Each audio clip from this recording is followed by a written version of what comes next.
Hello and welcome back to The Fall of the Roman Empire. It's Nick Holmes and this is episode 125 called The Forgotten Heroes of Byzantium. In the last episode, I highlighted how Byzantium's victory over the Umayyad Caliphate in the cold winter siege of Constantinople in 717-18 must count as one of the most unexpected and important events in history, similar to the victories of Athens and Sparta over the Achaemenid Persian Empire in the 5th century BC. Byzantium saved Europe from what could have been a major Islamic invasion long before the Ottoman Turks reached the gates of Vienna nearly 1,000 years later. And while Byzantium's victory was largely due to the structural advantages I talked about in the last episode, i.e. its inheritance of an efficient tax system and a professional army from ancient Rome, it was also very much dependent on the heroic exploits of two extraordinary men. Yes, I'm talking about Leo III and Constantine V. Have you heard of them? No? Well, you're not alone because, apart from a few Byzantine specialists, almost no one has ever heard of them. They're as obscure as it's possible to be in an already obscure age.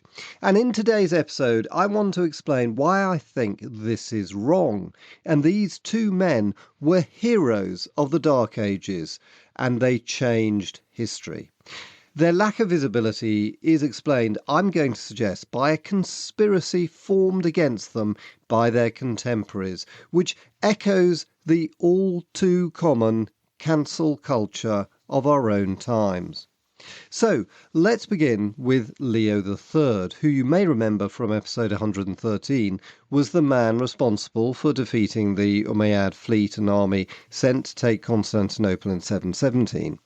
Only 5 Arab ships out of a fleet of 1,800 returned home, and most of the army of 100,000 men were killed or captured. Never again would the Arabs launch a serious assault on the imperial city. The secret of Leo's success was that he was not only a good politician, but a good soldier. He came from the area in Anatolia described by the chronicler Theophanes as Isauria.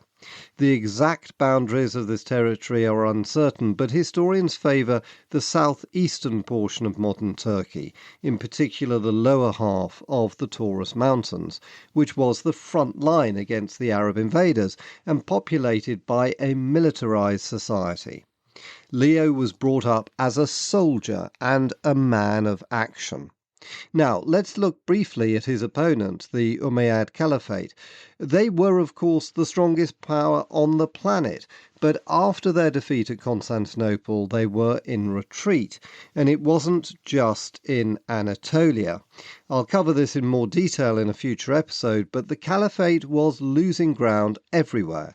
As you know, in 732, an Umayyad army in France was defeated by Charles Martel, and in 739, the North African section of their empire was disrupted by a major Berber rebellion.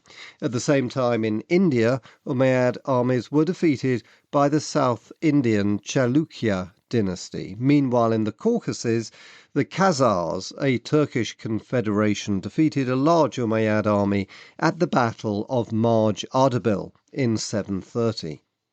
Back to the Byzantines, Leo and his son Constantine, who like his father was an outstanding soldier, scored a victory in 740 against a large Umayyad army said by Theophanes to number 90,000 men and commanded by the Caliph Hisham's son Suleiman, which had penetrated deep into western Anatolia.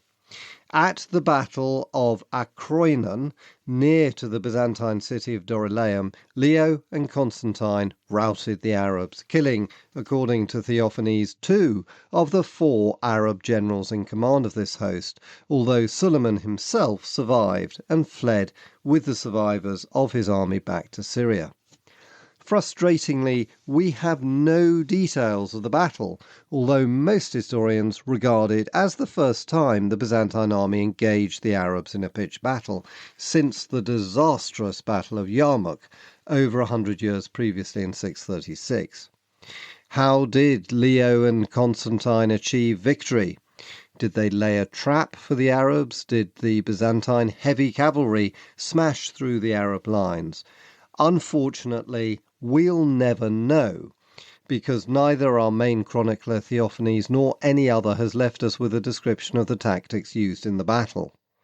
Theophanes says only that 6,800 of the 90,000 strong Arab army made it back to Syria, and a 10th century Arab Christian historian, Agapius, claims the Byzantines took 20,000 prisoners.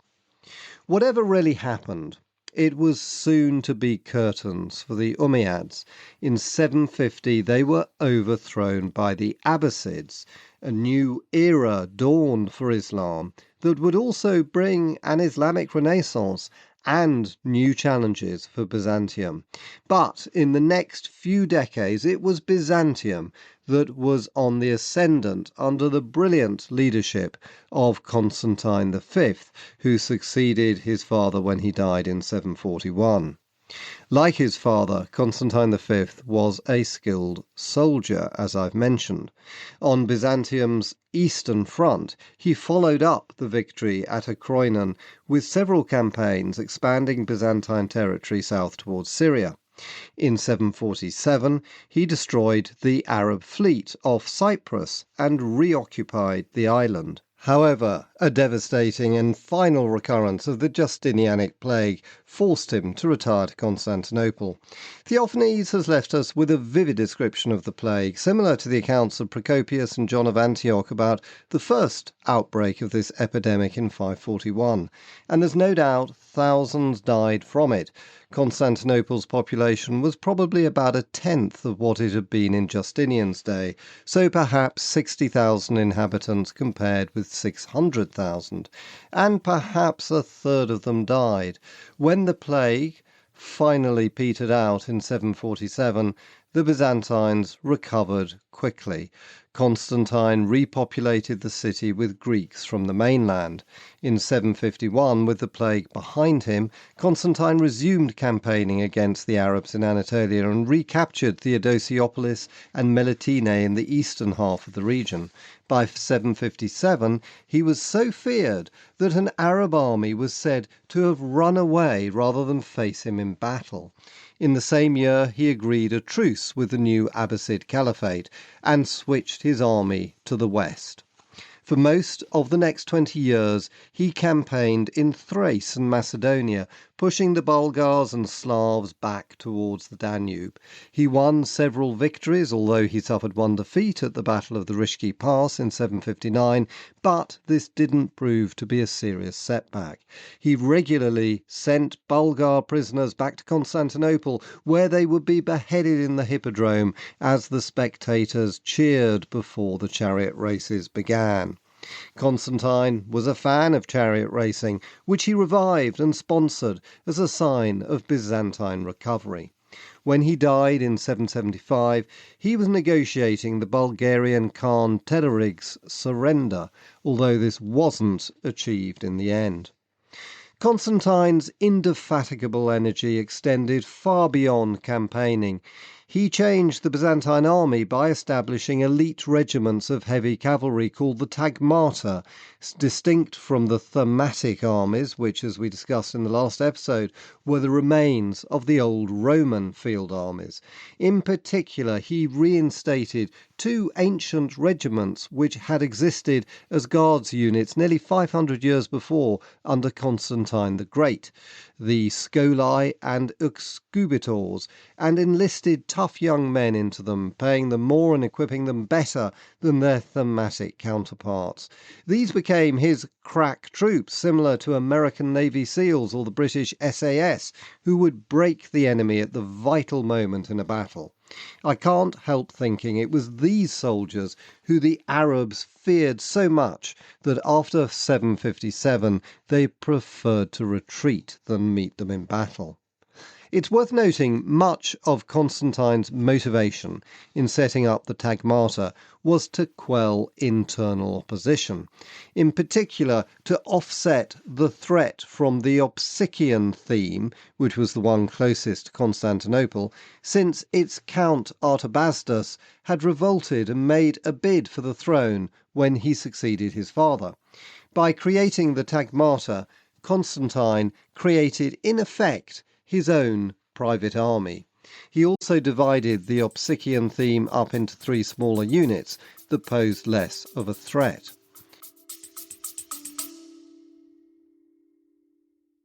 What does it really mean to be human? Fragile, resilient, limited, imaginative, mortal, loved. Our humanity is a mystery, one that resists simple answers. In this special 6-part short series, Dr. Isabel Hamley and I will be exploring the curious case of being human through the lens of scripture, story, and lived experience. The Curious Case of Being Human, produced by Ridley Hall. Listen now. Constantine and his father Leo's achievements didn't stop there. Leo enacted an overhaul of Justinian's legal code called the Ecloga, which promoted Christian principles, especially in marriage.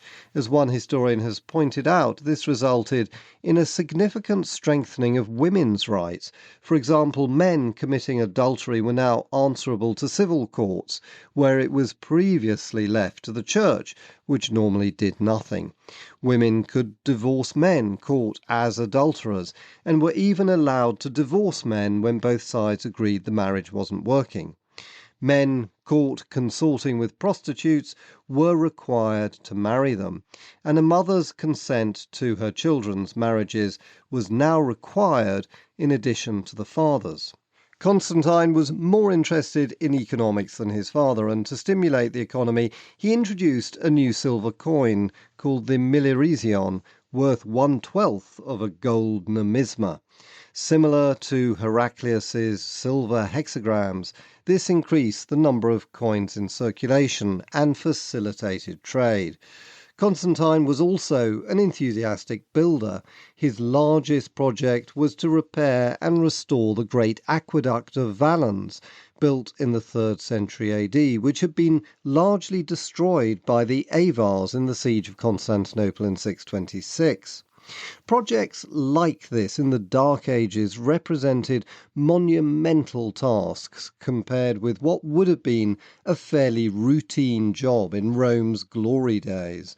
Theophanes says Constantine gathered 1,000 masons, 2,000 plasterers, 5,000 labourers, and 700 potters to complete the task. The benefit was that henceforth Constantinople had no shortage of fresh water. Constantine also constructed several notable buildings in the Great Palace, including the so-called Porphyra. The Porphyra was a chamber lined with porphyry, a purple stone reserved for the imperial family. It was henceforth used as the birthplace of the children of reigning emperors.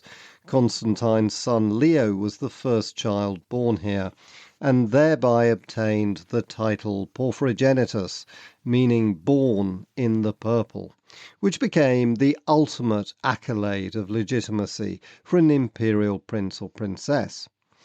In summary, between them, Leo and Constantine not only saved Byzantium, but restored much of its power and glory. In so doing, they changed world history. So why has hardly anyone heard of them? Well, in short, the reason is they were iconoclasts. What is an iconoclast? Literally, it means an image breaker. Today, we often use the word to refer to people who challenge some well-established practice with a new way of doing things. For example, we might say Albert Einstein was an iconoclast because he challenged the established principles of Newtonian physics. But 1300 years ago, it referred specifically to people who destroyed religious images, such as icons of Christ or the Virgin Mary. They destroyed them because they thought it was wrong to worship idols. The argument had solid biblical justification, since the second commandment of the Hebrew Bible prohibits people from making graven images or likenesses of anything in creation to bow down to or serve. The Jews had long avoided figurative art, and the Muslims copied them. You'll recall that Islam has its roots firmly in the Hebrew Bible, and Islamic art avoids images of Allah, or indeed of any human beings or animals at all, in preference for non-figurative art. For example, in the interior of the Dome of the Rock in Jerusalem, which is the oldest surviving Muslim monument, there is no figurative art whatsoever. If it had been Byzantine, we can assume it would have been covered in images of Christ, the Virgin Mary, and saints. So, why did the Byzantines suddenly decide to destroy the images which they'd revered for so long? Historians have long puzzled over this, and there are plenty of different theories. I think the two most compelling are, first, that it was a reaction against growing superstition as the empire faced collapse. When the Byzantines were defeated by the Arabs, they felt God had abandoned them and prayed even more fervently for divine help.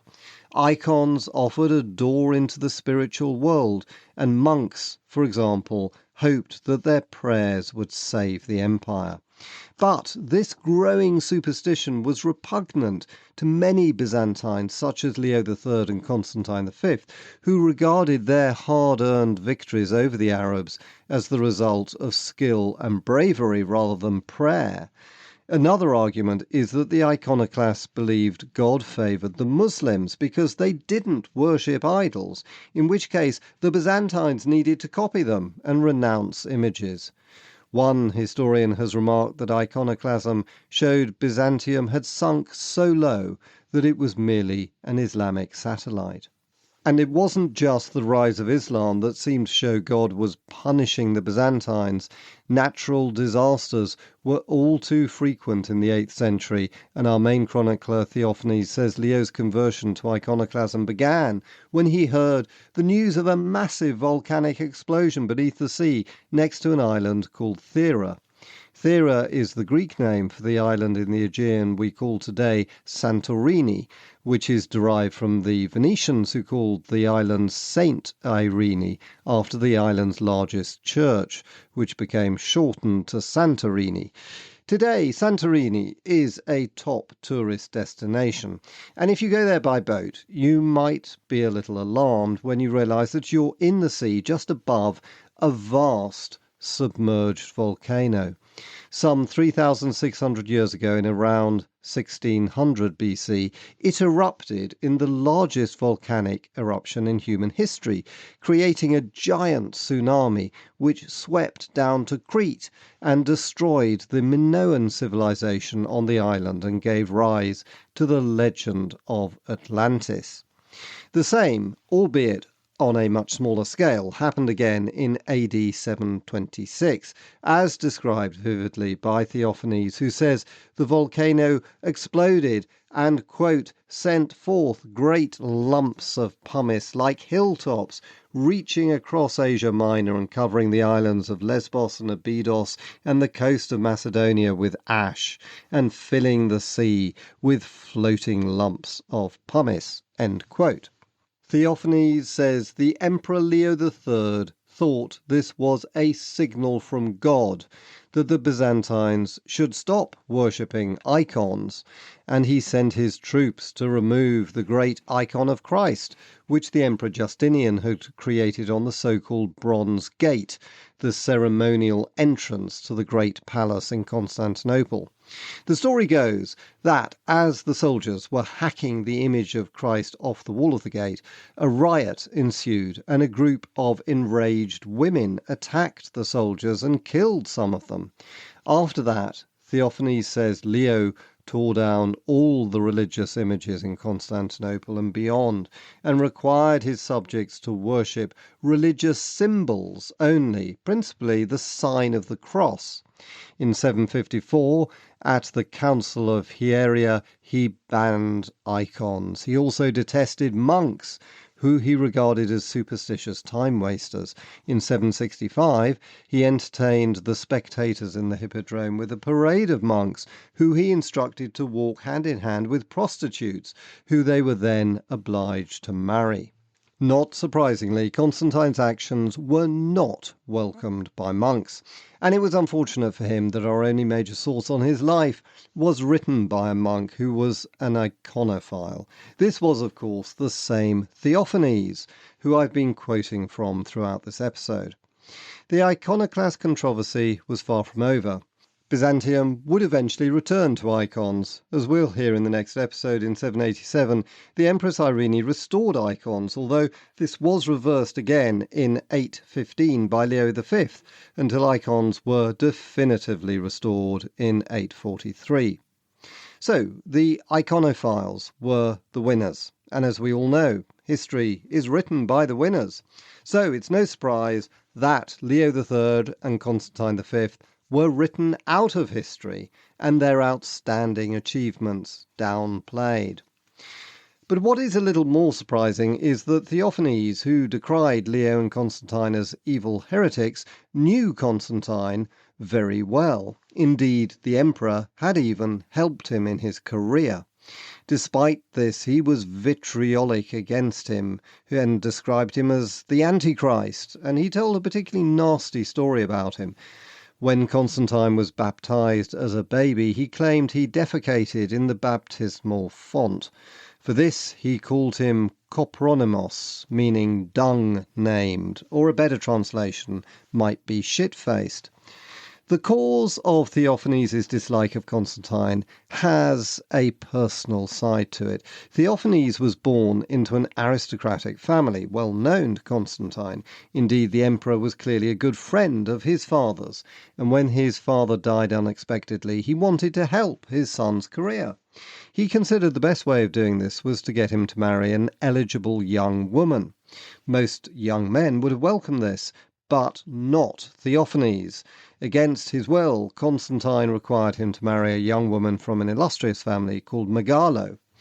On their wedding night, Theophanes informed his bride that he couldn't consummate the marriage because he'd taken a vow of chastity and wanted to become a monk.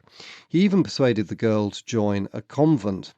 They separated and he joined a monastery where he became renowned for his skill in transcribing manuscripts. During Constantine V's life, he never dared speak against the emperor. It was only after the Empress Irene restored icons in 787 that he wrote his famous chronicle in which he denounced Constantine. His ingratitude to a man who tried to help him is striking. However, this was ignored, and he was later made a saint, because when the iconoclasts returned to power in 814, he refused to recant his iconophile views and was put in prison and then exiled to Samothrace, where he died in 817. Since it was the iconophiles who prevailed in Byzantium, they destroyed all the sources that showed Leo III and Constantine V in a favourable light. Today, we're left with only one major source, which is Theophanes' chronicle. It's well written and entertaining. Without it, the Dark Ages of Byzantium would be even darker. But you might also find it strangely schizophrenic. For while Theophanes doesn't deny Leo and Constantine's victories over the Arabs and their other achievements, he doesn't praise them and instead condemns both men as heretics. It's a striking example of what we would call today cancel culture. And the sad thing is that it worked. For today, the achievements of these two courageous and forward-thinking men have been all but forgotten.